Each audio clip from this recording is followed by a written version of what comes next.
Good morning, everybody. Welcome to the Professional Care Workers Week 2024. We are in the 6th year of celebrations of all things care worker related.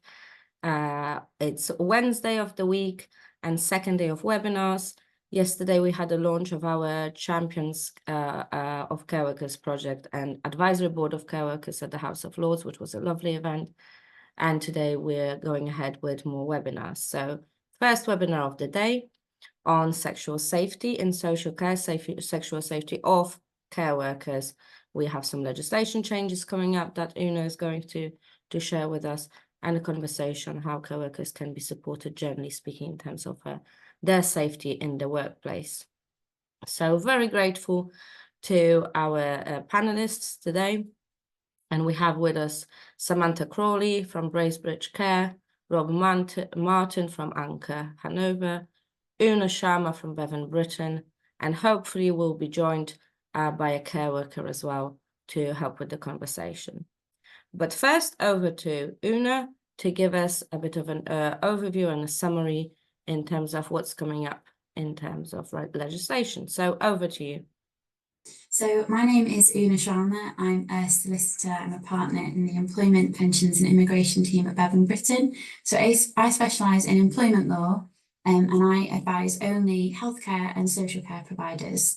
So very much understand the context of how social care providers deliver care, the recruitment and retention challenges faced, and also the problems and issues faced by the people who work in the service and deliver the fantastic care service to all the residents. Now, you've probably seen that there's quite a lot of changes in employment law coming through at the minute and anticipated over the next year. But what we're going to be talking about today is a very specific new change. This actually isn't just being brought in because of Labour. This was actually in the works before the general election. Believe it or not, somebody called Liz Truss was quite key in introducing this. She was having a better time then, I think. But what we're going to just do today, just to set the scene, is just highlight what the changes are and how they're relevant for both employers and workers in the social care sector. And then we're going to have a bit of a discussion about what those changes might mean in practice and what else we can be doing to support care workers in the sector.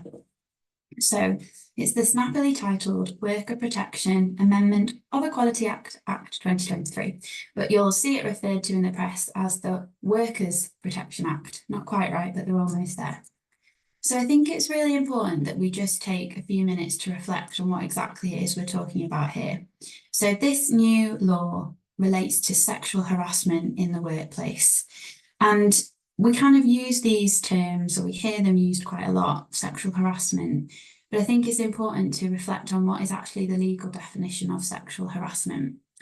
It's defined in a piece of legislation called the Equality Act, and that sets out that sexual harassment legally is unwanted conduct of a sexual nature that has the purpose or effect of violating someone's dignity or creating an intimidating, hostile, degrading, humiliating or offensive environment.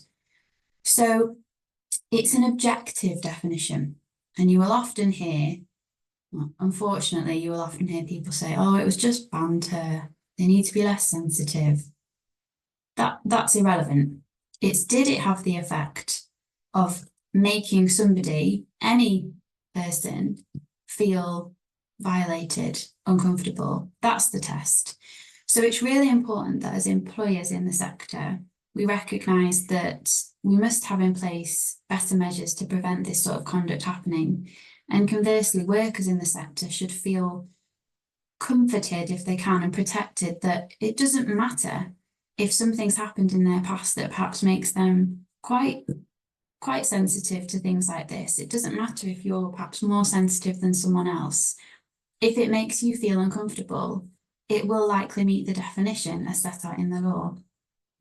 Now, there are some examples which accompany that definition just to help people if they can't quite work out what the definition means, and I've listed some of them here on the slide.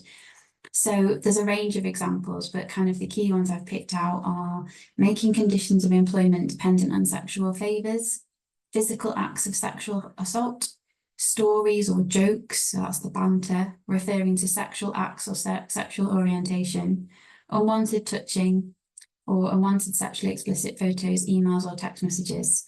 And I think all of us on this call can probably recall one, at least once, when we've been aware of that happening, or perhaps it's happened to us. And just we should take comfort in the fact that the law accepts that that is sexual harassment and will meet the definition. Now, what's changing?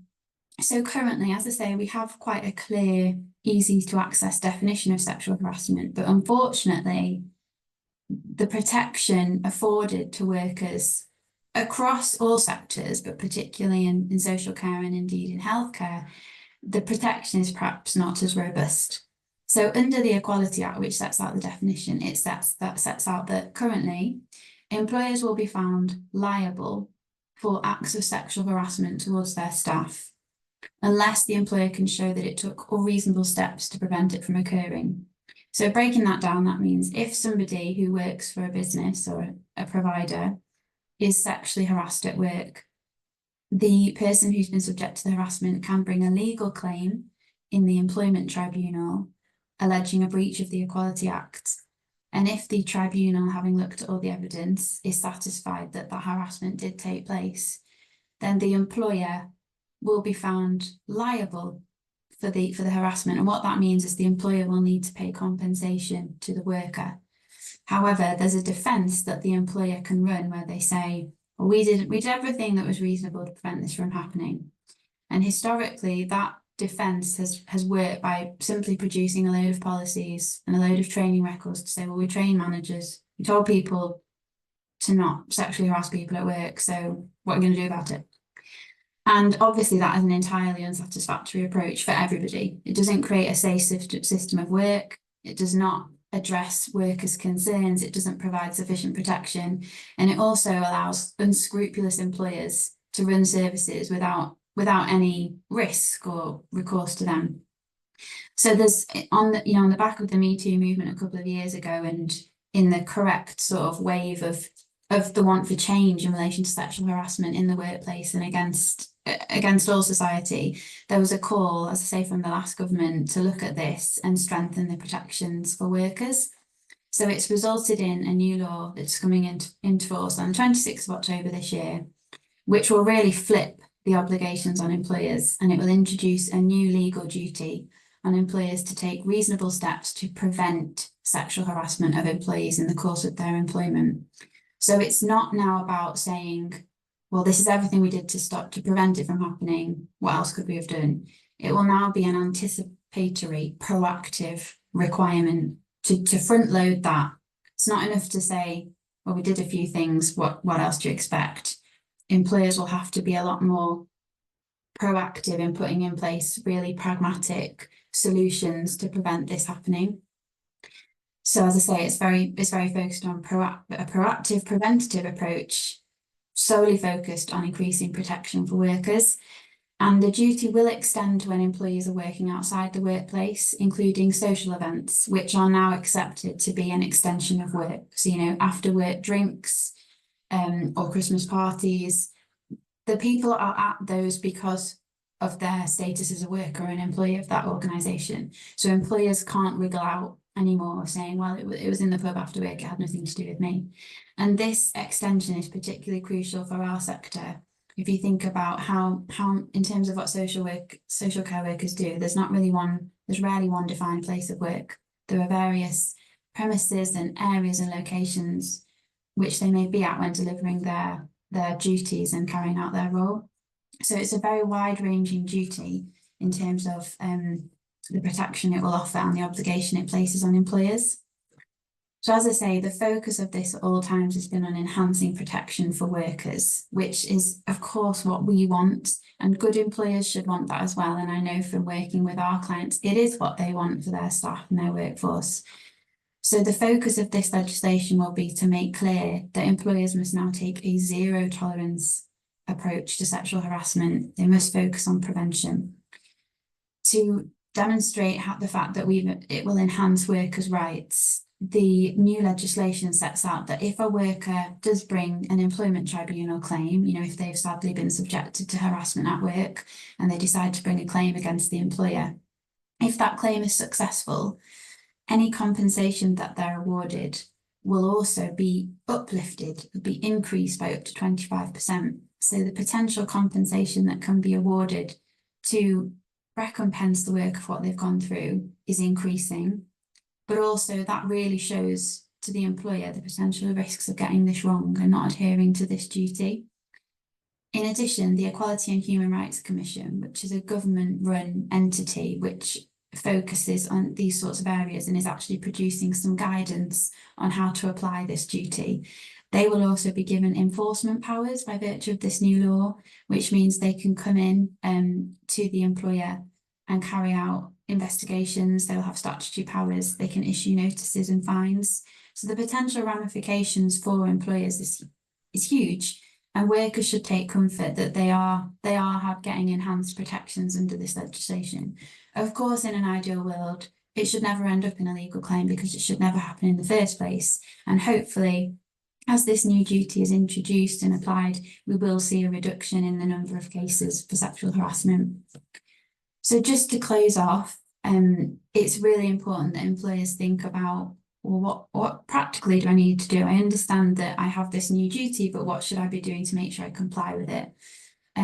This absolutely should be something that's being considered at the top of the organisation. This is not a line manager's problem, it's a board issue, and it should be embedded in your culture as an employer, the fact that you want to stamp out and eradicate any sexual harassment in your organisation. So hopefully this new duty is not the first time that it's appeared as an agenda on a board meeting for discussion, but otherwise, the things that employers need to think about now is they should ensure they have robust, realistic, pragmatic policies in place to reflect the new duty. But crucially, it's not just about having a really nice written policy that's buried away on an intranet somewhere. It's about applying that policy and making sure that all staff are aware of it, what it says and what it means for them. So in turn, it's important that we facilitate training on a regular basis and refresher training for all staff levels, particularly managers, on what this new duty means for the organisation, for our workers. It's absolutely crucial that all social care providers have an effective mechanism internally for raising concerns, allegations, and to be honest, that extends beyond sexual harassment as well. But also crucially, it's important that reporting, raising of concerns is encouraged. It should be considered as part and parcel of the job that if something doesn't feel right, you can raise it and you should raise it and it will be dealt with appropriately. Thinking about the extent of the new duty that's coming in October, it makes clear that employers should look ahead to anticipate any risks and also learn lessons from when situations have arisen, that they learn lessons to make sure the same thing doesn't happen again. So in order to do that, you shouldn't be waiting for the problem to arise. You should be conducting audits and risk assessments to identify if there is any potential risk. And, do people understand that certain attitudes and behaviours are unacceptable and will meet the definition of harassment? As I say, learning points and lessons learned are crucial to drive forward this duty appropriately. So we also recommend that employers review any previous cases or concerns that were raised with them to work out what could they have done better, if anything, and what can they do to make sure that these sorts of issues don't happen again. So that is the new legislation in a nutshell. There's lots there to pick apart, which we're going to talk about today. Happy to take any questions if anyone wants to ask anything, or alternatively, if you want to pick it up with me after, no problem. Thank you very much, Una. Very helpful. Keely just let me know, unfortunately, Karen, the care worker that was supposed to join us today, is unable. She's got internet issues. So I will step in with the care worker questions. As when I worked as a care worker for many years, I experienced being sexually harassed and more many times, and that being from all the parties involved, from the employer or colleagues, from the family of people I was supporting, but also from people that I was supporting. And I think for me, the stickiest point in this whole sexual harassment thing is for care workers is the people who they support, especially if people who care workers support don't have capacity or have fluctuating capacity.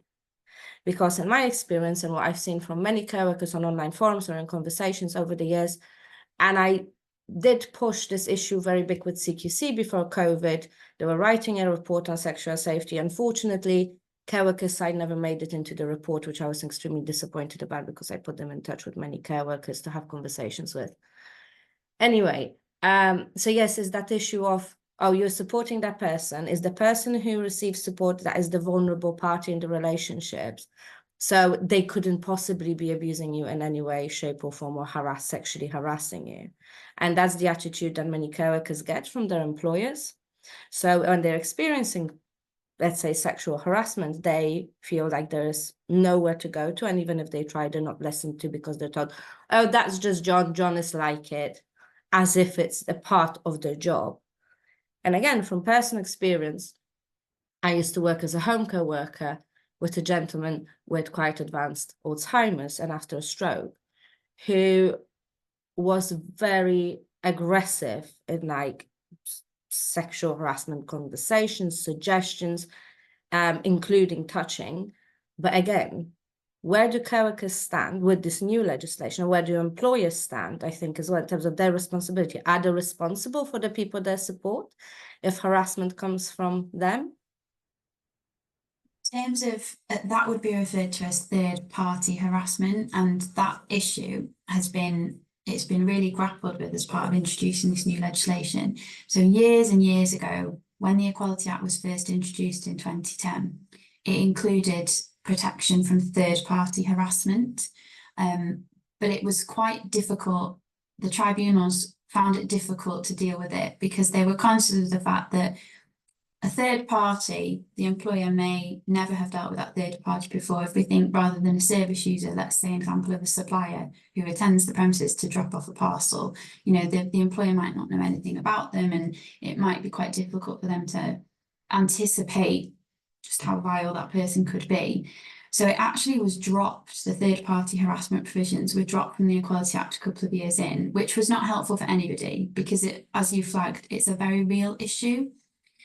Now, when they were talking about introducing the new legislation for October, it originally was put back in, third-party harassment, and then the House of Lords took it out because they said it was impractical and they didn't think it could be applied. But that generated a great deal of discussion, actually from employment lawyers on all sides saying, no, this is really important. This is the problem. And if you introduce this new legislation without that mechanism, you're just rewriting something that already exists. So fast forward a few months, whilst that is not expressly included in the legislation, the Equality and Human Rights Commission, that government funded body, have stepped in and said, we don't accept that it's not in there. And we take the view that when you are looking at applying the Worker Protection Act, it does include third-party harassment. So our view is, and the view of all decent employers, is that it must extend to third-party harassment. Otherwise, what's the point? Now, the issue you talk about, service users who perhaps don't have the capacity or have learned behaviours which are no longer acceptable. There's lots of commentary on this online, as you'll see, as to, well, to what extent can they be held accountable? I don't think that's what we're all saying here. We're saying care workers appreciate that they are going to be in challenging situations and they recognise that as part of the role, but the employer needs to take a more proactive approach to assess when that risk might exist. Give the worker the opportunity to put their hand up straight away and say, something horrible happened, I need to step out of that situation. And the employer needs to embed processes that mean that we can take the person out of that situation and address it insofar as we're able with the service user, or if not with them, with their family, friends, in a way that we can resolve it. The key in that situation, I feel, for an employer, they won't be judged on the precise incident that happened, they'll be judged on what they do immediately after. And I think any sensible, rational employer can put in place measures relatively easily to implement that. But you're right, Caroline, it's a real thorny issue, and it, as I say, it went back and forth quite a lot over the last 2 years. Thank you. That's very helpful, and I'm glad to hear that the Equality and Human Rights Commission approach to us is more of what actually happens. And I think the risk is even more so to people who work in the community when you have the he said, she said situation very much, and who is actually trusted or who do you listen to? And I completely agree. You can't protect people, and it is part of the job, and so that people have certain conditions that these things happen. Or some people are just not very nice people. I don't think we say that enough in social care. Some people that draw on social care are not necessarily very nice, and they just do it because they want to do it. And we have to also accept that. And that is also a risk to care workers. But to have that open culture of conversation, of being able to report it, of being able to be removed from a certain situation. So that very nicely leads us to my question to Samantha and Martin as to incredibly great care providers in terms of how do you actually promote and implement open cultures in your organizations, so you do your best to make sure that co-workers feel they can speak up. I'm happy to start, Rob, if you're happy. I think for me, this is much wider than sexual harassment. It is about the culture of the organisation, and either you have an open culture where the door is open for anybody to say what they need to say or not. So I think to build a culture where everyone is equal is really important. So we don't even use the word staff in our organisation. We just don't use it. We talk about people. So people who live in our care homes, people who work in our care homes, but people are equal. And there's a real genuine thought process behind not using particular terms for people who work in our care homes. And that is because sometimes the equity kind of gets a bit changed, and then there's not an equality across everyone. So we talk about people and people's hearts and people's minds as well. So and there has to be an equity. So if we're not going to do that, we're already starting off on a different foot. We're starting off differently. And there's so many things we could talk about, but I think key for me would be, you can imagine we've got a few care homes where we have people who are very complex. They've got very complex mental health needs. They've got diverse backgrounds, and definitely can and do the wrong thing sometimes with the people who live in our care, who work in our care homes. The key for us is that can be reported directly by that person. So that was the first thing we opened up. So any incident that happens across any home, anywhere, the individual who experiences that incident reports it through on the reporting system. It's often that the care worker would have to report that to somebody else who then reports it, which means then you're getting secondhand information. You're not getting direct words that were said and the feeling attached to what was going on. And those incidents then get sent to ourselves as the senior leadership team. So we review those incidents, and it's really important we do, because then we have to go back and debrief with that individual and the people around. Because if we debrief with people as well, as you say, we cannot change an individual who doesn't have capacity or may not understand how they're acting. That's one set of people. But what we can definitely do is manage the way we respond to that and how we look after that individual following a particular incident. And that's the key bit for me, I think, for us as employers. It's not pretending that everything is perfect all the time. And you're right, Caroline, some people are just not nice. People are just not nice. And that's a different thing. Well, I'll go on to that in 1 second. But I'm talking now about the everyday things which do happen in care, especially for people in home care. Like they walk into situations where they feel vulnerable, they feel that actually they're not quite safe in that situation. And it's up to us then to be debriefing with them and find out what can we do to put in place to help that person feel better. So it might be, for example, 2 people walk into a room at the same time, not one person. It might be different things. We have to consider it. But I think debriefing is really important. And in fact, I did a debrief with a care worker in one of our homes last month, where they had been racially attacked, not physically or sexually attacked. But on the incident form, which he wrote, which is really written really well, and he discussed exactly the words that were used to describe him, which were awful, really not good. The individual who called him these names definitely does not have capacity. And he's his best friend 2 minutes later, so he has no idea of that. But the point is that those words were used to a human being who work in our service. So we had to debrief that with him and actually actually then find out how comfortable he was to be able to support that person right now, because he had the words that we used were just awful. And in fact, that carer said, look, he's normally my best friend. He was having a really bad day, and it's obviously words that kind of came out of his brain, and I feel okay. But we have to check in. That's our job, is to check in. It's about seeing what's happening and going, oh, hold on a minute, that's not okay. This person's been through this. And to be able, I think somebody said, I think Una or Carolina, you said it, to give people the opportunity to step away for a minute, you know what I mean? To be able to feel safe to say to a colleague, oh, this was just horrendous, I need a minute. And so we've gone really over the top on our team rooms, which are places for people to relax. There's sofas, there's space where people can be. We've opened up a prayer room in one of our care homes as well. That's for the team, so that they can go and just debrief from these situations that do happen. And I think as employers, we just have to accept that things do happen, whether it's racial assault, sexual, these things do happen. And I think trying to pretend that they don't is a really big danger for employers. So my thing would be debrief. And then I just wanted to talk about really quickly where somebody does have capacity.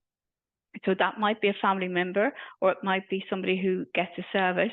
We absolutely have a requirement to ensure that our people are safe in that situation. And actually, in our SOPs, our manuals for each of our homes, it clearly states in there that actually anybody who's working with us needs to agree to the terms of that SOP, so that it's partnership work and it's open, it's transparent, and we can have honest conversations. And we hold family members to account on that, like to the point account. Now, a lot of people say, oh my God, does that mean people will move out, or you won't? It doesn't really matter, to be honest with you, because we have to make sure that we're kind of keeping that culture going, which means it has to be zero tolerance, not, oh, well, they're paying for this, so therefore it's okay. And that's the thing. And we're really, really hot on that. So I think that I'll stop talking, because I could keep going forever and Rob will want to come in. But yeah, that would be my first thoughts on that. Thanks a lot, Samantha. And Rob? Yeah. Look, I just echo some of what you've said, but I'll try and add some additional value. I mean, look, from my point of view, as a large organisation with over 11,000 colleagues, and note as you use the word colleagues. So again, I totally agree with your comment, Samantha, that it's really important that we keep everyone on the level and understand that there's going to be this openness and transparency. I think the first thing to say is that to acknowledge the problem. Is to say, look, in a large organization, this problem exists, and we shouldn't be naive or shy away from it. We absolutely have to acknowledge that sexual safety is something that's not guaranteed to everyone when they come and work in a large organization. But we've got to work on it. We've got to proactively, continuously work to deliver on a culture that creates a safe environment for everyone to work in. And so the mechanisms we use in Anchor to do that is that I think it's really important, first of all, that point about awareness, that we're talking about it, that we're understanding the problem, even if we don't see and hear it all the time, that we acknowledge that it exists.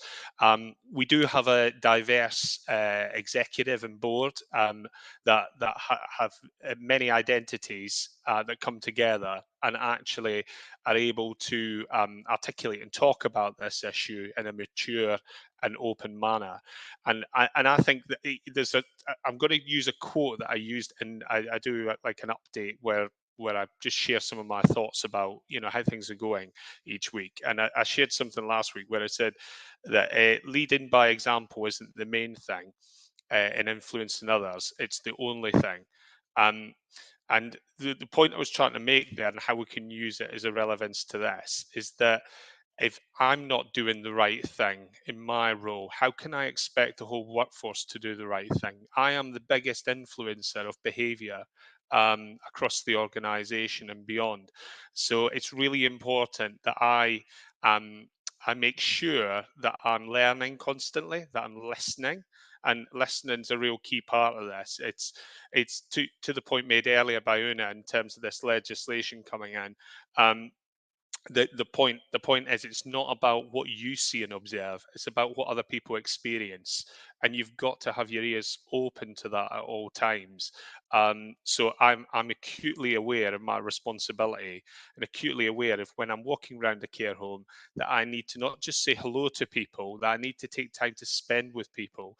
I went back to the floor recently, and I'd done a night shift and a couple of day shifts, and speaking with care workers there, you don't actually get a more open conversation established for at least an hour or two. You know, it's something that the relationship is difficult because I represent a senior leader, and that can make people feel anxious coming into those situations. So it's about getting to a point where you sat down with a cup of tea and relaxed, and then you start to understand what's going on. But you have to rely on your colleagues to share that information and give them mechanisms and routes to share information as well. So again, we've worked really hard to build up a network and build up a series of networks that help the leadership in the organization understand what people are saying and how they feel, and making sure that we're listening to that and that we're acting on it, that we're making decisions that help support change for the better, that we're communicating about this stuff even when it's difficult to communicate. I think I actually I'm going to be really frank here and leave nothing off the table. Before I come on this call, I actually mentioned to a couple of people, I know I was at an event with you, Carolina, yesterday, and I mentioned to a couple of other leaders in the sector that I was coming on this call, and their expression was, "You're brave." And I think that probably summarizes well what needs to continue to change, not just in the sector, but across working places in this country, and that there's nothing brave about it. It's actually just if I make a mistake or say something wrong, I'll own it, but I want someone to tell me. And equally, I want to be able to influence and encourage others to be more proactive around sexual safety in the workplace, and understand and appreciate it's a problem that won't go away overnight, and it still exists in 21st century Britain. So yeah, I just wanted to sort of draw attention to all that, and if that's not enough to convince employers to be more proactive about this stuff, I'd say we reap the benefits as an employer. We absolutely reap the benefits of creating a safe place to work, because we have a much more inclusive working environment than some other employers are are afforded. And it truly, when you see a safe place for people to come and work, you reap the benefits. People stay for longer, people feel valued, people are more reliable, turn up to work reliably, and it becomes a much better workplace for the residents as well as for colleagues. So yeah, I'll pause there. Thank you very much, Rob. Very helpful. And I think especially the point of, as a leader, you have to, show by example what are the right things to do. And also pretending that things don't happen, it doesn't help anybody. They'll just hit you hard in the face a month down the line, I suppose. And care workers, again, from our many conversations, and if Karen were here, I'm sure she would have said that care workers do appreciate being able to speak up. And that is one of the things, being trusted, being respected is one of the things that care workers very often mention to us, mention on online forums and conversations as the important things that make them stay with the company. Because too often I hear or I see care workers saying, I raised something as an issue, but nobody believes me. And if we don't, I think generally speaking, as a care provider, if you do not trust the care worker when they raise an issue, how do you trust them to support somebody with care? You either trust them or you don't. I really don't see trust as a kind of spectrum. For me, trust is very binary. You either trust or you don't trust. There's like, oh, I trust them, but what? What is your list of exceptions for trust? Person is either trustworthy or they aren't, and behave accordingly. And when you should be making that decision at the recruitment stage, because if you don't trust them, and I understand that in many ways, trust is also earned. But I also think that unless somebody proves to you that they can be trusted, you should give them benefit of the doubt that you do trust them in many ways. So yes, I think that's very difficult for care workers to feel unsupported in a way of, as long as you're doing your job, everything is fine. But then if you raise an issue, we suddenly stop trusting you, because it's easier for us to deal with it if we assume that you are lying, or if we assume we didn't make a mistake, but it's something coming from your side. And that's incredibly difficult to deal with. And I honestly think that really feeds into turnover in the sector. Samantha. Thanks. I was just going to say, so what we do is we don't employ anybody. We don't interview anybody first at all. So they go through an assessment centre, which is kind of a bit of fun. But essentially, part of that day is to kind of set our stall out about who we are. And it talks about our LGBTQI focus, our membership of Stonewall. It talks about how we are open and transparent. We have lesson learn labs every month where we share all our mistakes with everybody because we need to learn from those mistakes.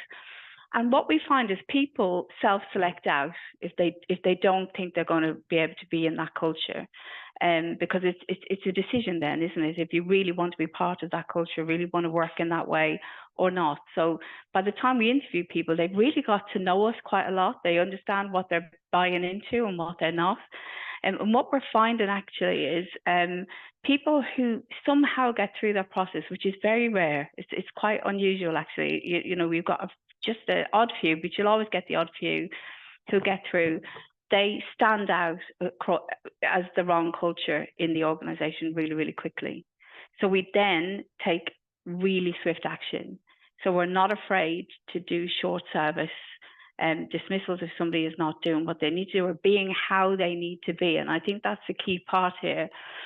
But I think too, it's madness to me that no person, whether we look after them at home, in hospital, in a care home, no person is going to feel okay if the person looking after them is not okay.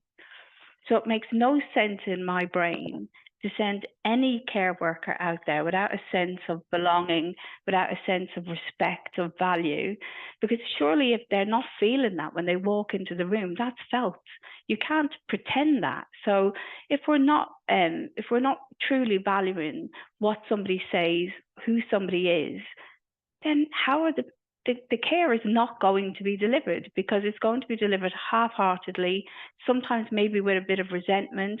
I see an awful lot of focus on the well-being of residents or the well-being of service users. Their well-being is contingent on the people who support them every day. So our job is to look after the people who look after the people. My job as a CEO is to make sure the people who look after the people are okay, because then I know, I trust, because we've chosen them, that they will do what they need to do. And there are exceptions. There will always be those exceptions, and we will handle that. But I just think we just need to focus a hell of a lot more on the individual who's coming in to give that care, to be alongside that person. Because if we fill them up and they're whole, they will then turn up whole for the person who needs that help. And I think we just need to focus much more on that. And whether, I know we're kind of gone away from sexual safety, but it is that too. That's part of it. And Rob, I love sayings as well. I'm always bleating this one, which says the culture of any organisation is equal to the worst behavior the leader is willing to accept.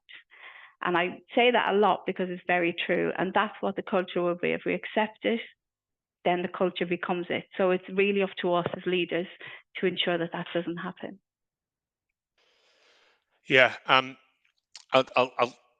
talk about a complex issue that exists out there at the moment, back into the core of sexual safety, which is that people with to want for a better word, with a predatorial behaviour, and who very deliberately target vulnerable people in order to gratify themselves in the workplace, or whatever their driver or their motivation is for it. Ultimately are not always these stupid people that do it in an obvious way. They're people who know exactly what they're doing, and they do it in a way that targets people when they're at the most vulnerable, and there's typically no witnesses around, no one to talk about it. And these people wear a mask and they present themselves as loyal, caring people. Now, I always say there's little indicators start leaking over time, because I think as we've seen on the news recently, people start taking more and more risks with their behaviours, and the more they feel they get away with it. But it's how do you stop it right at source? How do you, to your point about how do you get a recruitment process? How do you get a culture that absolutely grabs this straight away? And it's to this point that um, you've got to have this sort of open mind, this understanding that this problem exists, and that when somebody goes through that process to raise their hand in a virtual way, obviously through using one of our processes, whether it be whistleblowing, whether it be the confidential helpline that we have, or whether it be through the line management if they feel confident to do so.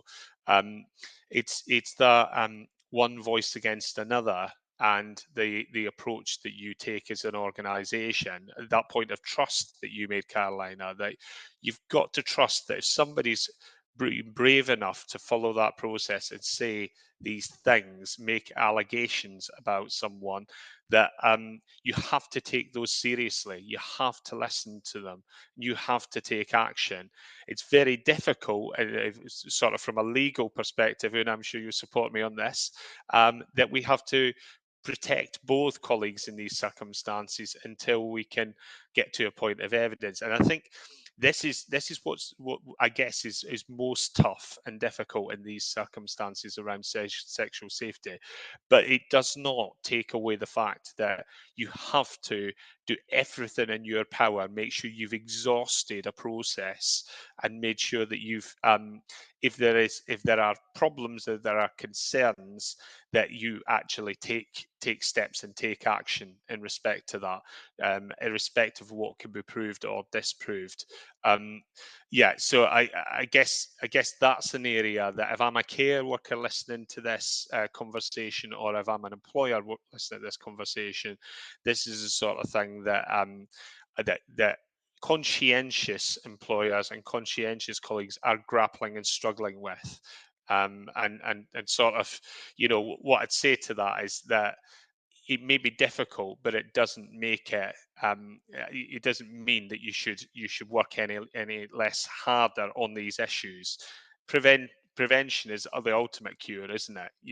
It's actually getting to a point where your culture is such that those opportunities don't exist, because you're creating safe workplaces. And safe workplaces are environmental.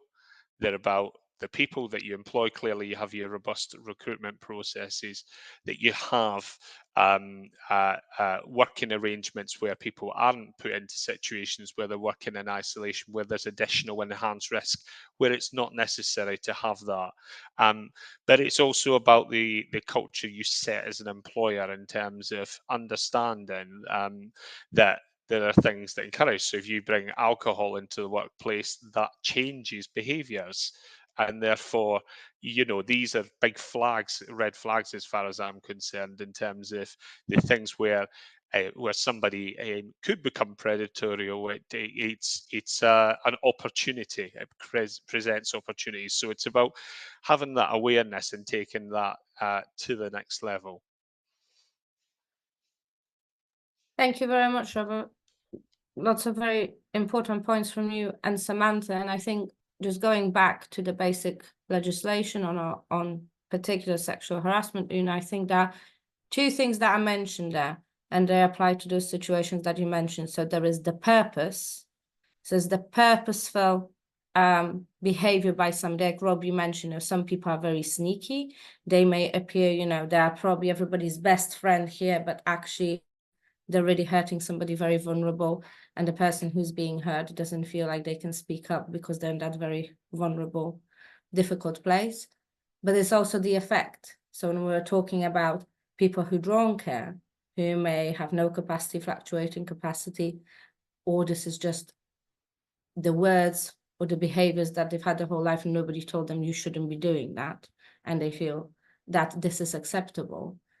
But no matter purpose or effect, both of them have very negative end effect and on a care worker.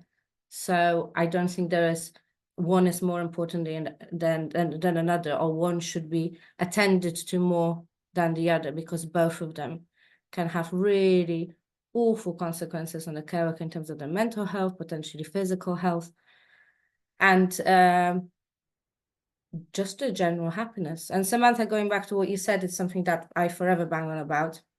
This very weird expectation that is within the society that no matter their own well-being, whether they feel safe, hungry, warm, care workers should go to work and deliver outstanding care every day. And that's just unrealistic and unfair.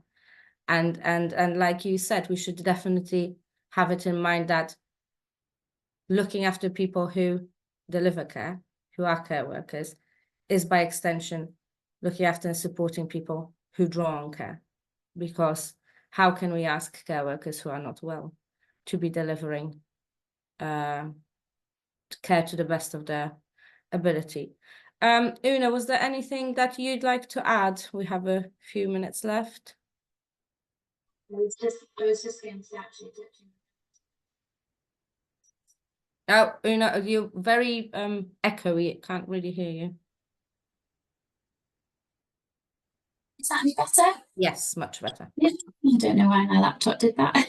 I was just going to say, just reflecting on your last point about kind of the two limbs of the legal test, the bigger picture, which I'm sure all employers on this call are thinking about, but certainly when I work with my clients, it shouldn't just be about, oh, we're not in the realms of a legal claim here, that's fine. There's a much bigger picture here. And actually, the points that Samantha and Rob were talking about, facilitating that culture. This is about a culture and a bigger piece, so that if concerns are brought to your attention, even if you look into it and you find, no, it's not that serious, or it's not as perhaps it's been perceived, that shouldn't be the last of the matter. It's about what you do next and lessons learned to drive forward that culture. That's absolutely crucial. And yes, you may not find yourself at the end of an employment tribunal claim, but if you don't have that safe speaking up culture where people feel they're being listened to, you will eventually have you'll feel different implications as an employer, and that can only be negative, and we don't want that. And just linking back to when you mentioned, Carolina, that you've got care workers who've spoken to you and said they didn't feel believed. I turn a bit tough with, it's not many of my clients who say this, but when people say to me, oh, that's not true. And I always think, is that the best first defense to that allegation? Why are you immediately saying they're making it up?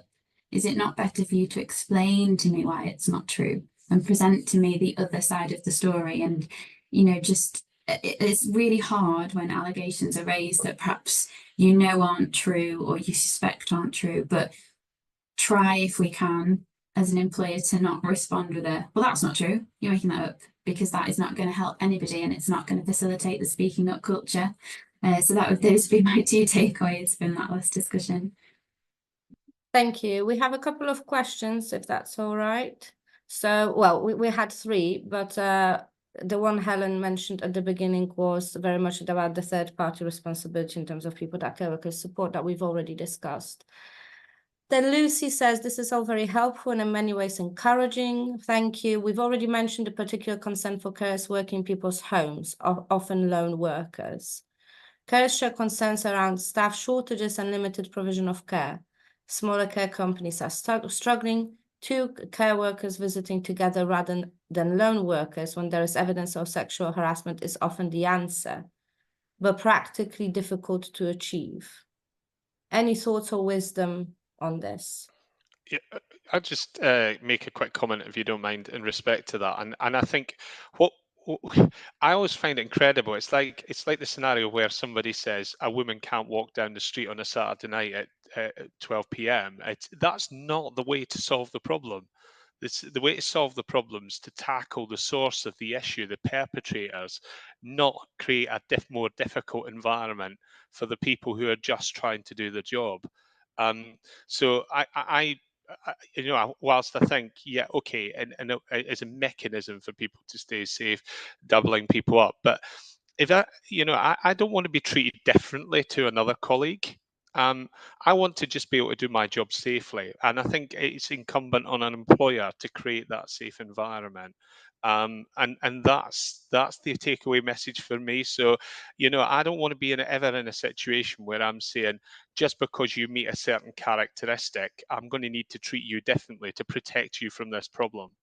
That is not the right way to go about it, and so we've got to get to the heart of the problem, and it's tough. That's the whole point of having this discussion and debate, isn't it? Is that it starts with leadership acknowledging the problem exists, and then it's about what action. What is your action plan? What do you intend to do to make this a better culture, a better environment? How are you going to deal with people like this? Do you want? I'll just come back in on that as well. I think there's two different things. I think nobody should be treated differently because of their whatever, whoever they are. That's not it. But I do think that with people in home care, for example, where they're going into a home where they don't feel safe, and where there is lack of funds available to pay for extra carers to go in or for that safety, we do need to tackle it, Rob. You're absolutely right. We need to tackle it head on.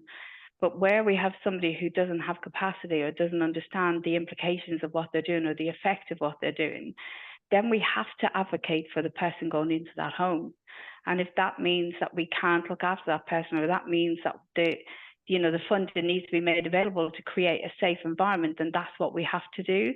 Because ideally, yes, we would have it that everybody knows this and everybody is, it's great, and everybody, we can send anybody anywhere. But sometimes you've got to bite an elephant one bite at a time, isn't it? And for somebody to feel safe on Saturday morning at 8 o'clock, we might need one action, we might have a midterm action, we might have a longer term action, but there's different ways of responding. And if somebody's fearful today, us having a plan to change the world next year is not going to help them. We need to help them feel okay today. So I think it's really hard, especially in a home care environment. It's much easier to do that in a care home environment, to be honest. It's much easier to manage.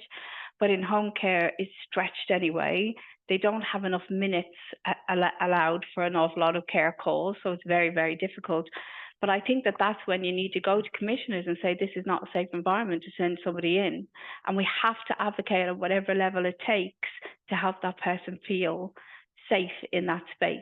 And sometimes that might mean giving a care package back. But the team and the people who really trust us to look after them have to know we'll do whatever it takes to keep them safe.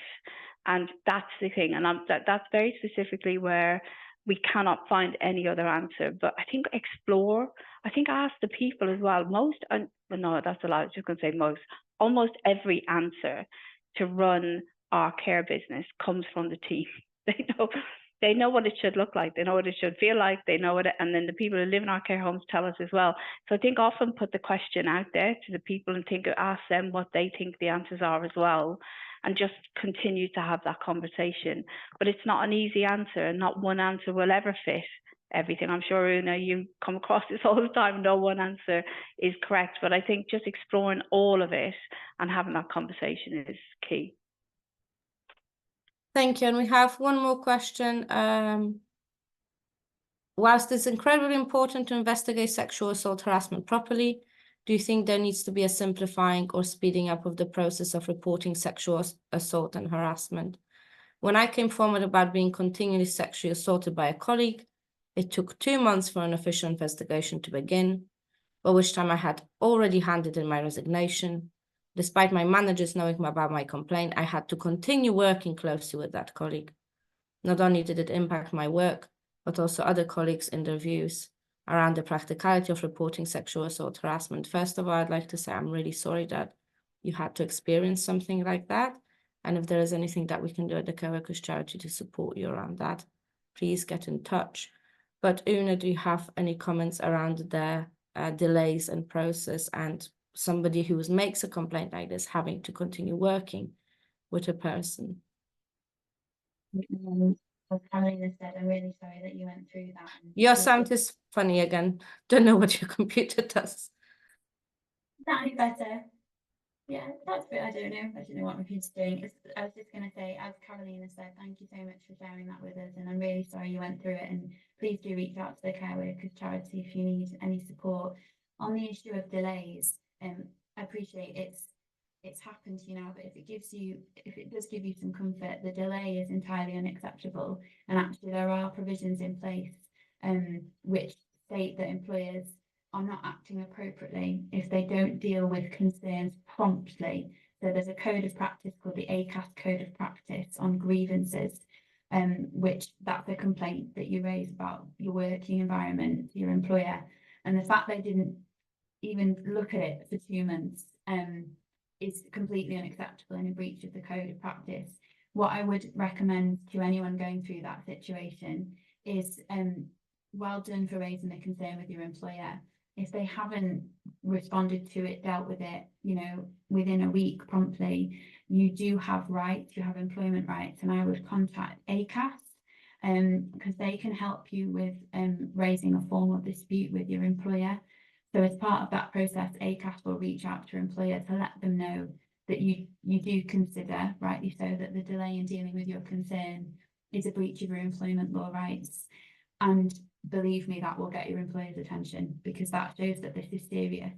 But fundamentally as well, just to give you some more reassurance, you are protected in law from suffering any consequences as a result of raising concerns in that nature. So please do take comfort in the fact that you should not be subjected to any unfavourable treatment just because you raise a concern. And if that does happen to you, please do reach out, as I say, to ACAS or the Care Workers Charity, and we can help you out with further support. Thank you very much. That's and thank you for the comments and questions and everybody listening. We recorded this webinar, and once it's edited, hopefully soon, we'll be uploading it on YouTube. So please share as widely as possible, and we'll also be sending all of the webinars from this week to the Department of Health and Social Care and the Care Minister as well. So hopefully there is there is definitely a lot that can be learned from here. Huge thanks to Samantha, Una, and Rob for your expertise, for sharing amazing practice. Somebody in the chat said that it was very inspiring, but they do also mention that not all providers are as good as both of you are and as considerate. So I think we need to encourage and push and demand of everybody to do better. And I hope that changes in this legislation will help with that. Yes, thank you again for your time and have a lovely rest of the day. Bye-bye.